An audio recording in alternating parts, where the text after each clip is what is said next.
Current उसी सूरत में flow होगा जब सर्किट कंप्लीट होगा। जब सर्किट इनकम्प्लीट होगा या सर्किट ब्रेक हो जाएगा तो उस सूरत में करंट फ्लो नहीं होगा।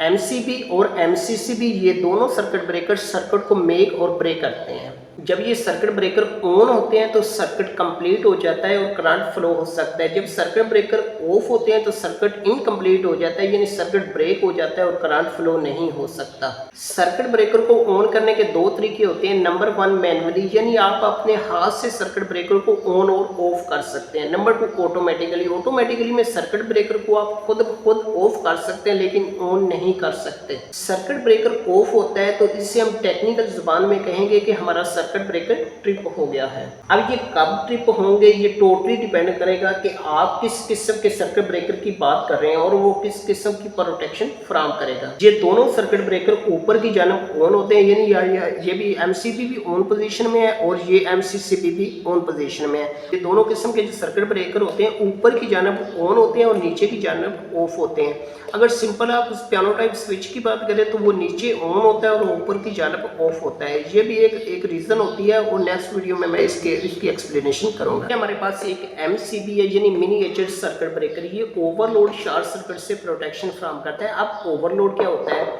अगर हमारे पास दो फेज होते हैं, ये भी हमारे पास एक फेज है और ये भी हमारे पास फेज है, ये दोनों आपस में मिल जाएं तो उससे हम कहते हैं कि शॉर्ट सर्किट हो गया है। अगर फेज और न्यूट्रल आपस में हमारे पास मिल जाए तो उससे भी हम कहेंगे शॉर्ट सर्किट। ठीक है। अब ये हमारे पास एक मोटर है, ठीक है, ये हमारे पास एक मोटर है, ठीक है,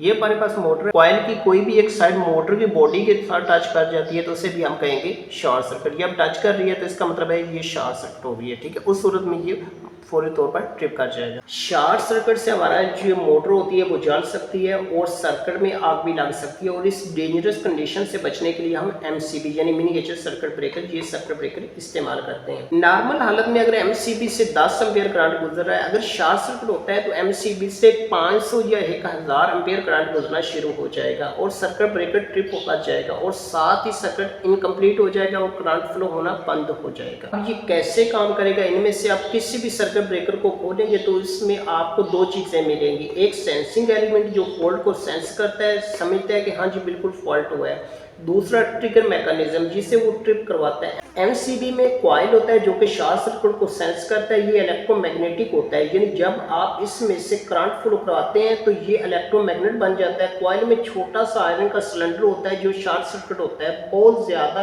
करंट इस कॉइल में से गुजरता है और स्ट्रॉन्ग मैग्नेट बन जाता है। ये सिलेंडर को खींचता है और ट्रिगर मैकेनिज्म को धक्का मारता है और सर्किट ब्रेकर ट्रिप कर जाता है। एमसीबी ओवरलोड से भी प्रोटेक्शन फराहम करता है। अब ओवरलोड क्या होता है? यानी जब आप जरूरत से ज्यादा लोड कनेक्ट कर देते हैं, फर्ज कर लीजिए कि आपके घर में 15 एम्पीयर करंट रिक्वायर है और उसी हिसाब से आपने एमसीबी लगा रखा है, वायरिंग भी उसी हिसाब से कर रखी है। जबकि फ्यूचर में आपकी रिक्वायरमेंट बढ़ जाती है, 15 एम्पीयर से बढ़कर 30 एम्पीयर तक हो जाती है। अगर इसी वायरिंग को इसी एमसीबी से ऑपरेट करवाएंगे तो ये ट्रिप कर जाएगा, क्योंकि 30 एम्पीयर लोड 15 एम्पीयर लोड के मुकाबले में बहुत ज़्यादा होता है। अब जनरली बात कर लेते हैं कि मोटर का बैरिंग खराब हो गया, मोटर खराब हो गई है तो उस वक्त 4 एम्पीयर की जगह 8 एम्पीयर खींचना शुरू करते हैं तो उसे हम कहेंगे ओवरलोड की कंडीशन। तो ये हाई करंट मोटर की वाइंडिंग को जला देगा तो एमसीबी आपका ट्रिप हो जाना चाहिए, लेकिन प्रैक्टिकली ऐसा नहीं होता है। दो रीजन होती है। नंबर 1 रॉन्ग एमसीबी सिलेक्शन, यानी गलत रेटिंग का एमसीबी आप अपने घरों में लगाते हैं। मान लीजिए कि इतने रेटिंग का एमसीबी आपने घरों में लगा लिया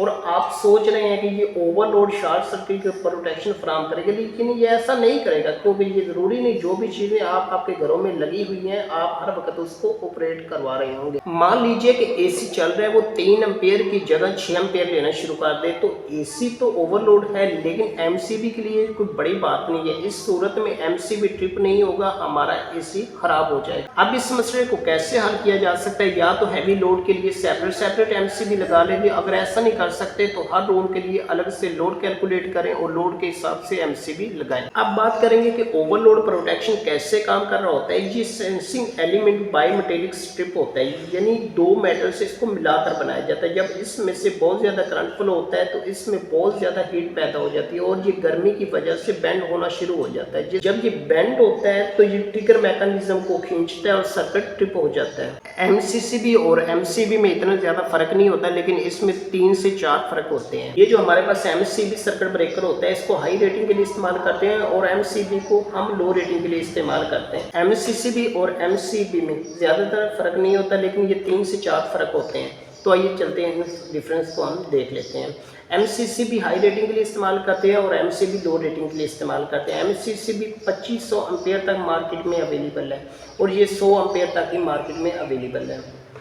MCCB को दूर बैठकर रिमोट के जरिए कंट्रोल किया जा सकता है, लेकिन इसको ऐसे नहीं किया जा सकता। गाइस, ये थी हमारी आज की वीडियो। इस तरह की और मालूमाती वीडियो देखने के लिए आप हमारे चैनल को लाइक, शेयर, कमेंट्स और सब्सक्राइब लाजमी कर दीजिए, ताकि आने वाली वीडियो आपको जल्द से जल्द मिल सके। न्यू वीडियो तक के लिए अपना बहुत सारा ख्याल रखिए। अल्लाह हाफिज़। चैनल को सब्सक्राइब ज़रूर कर दीजिए।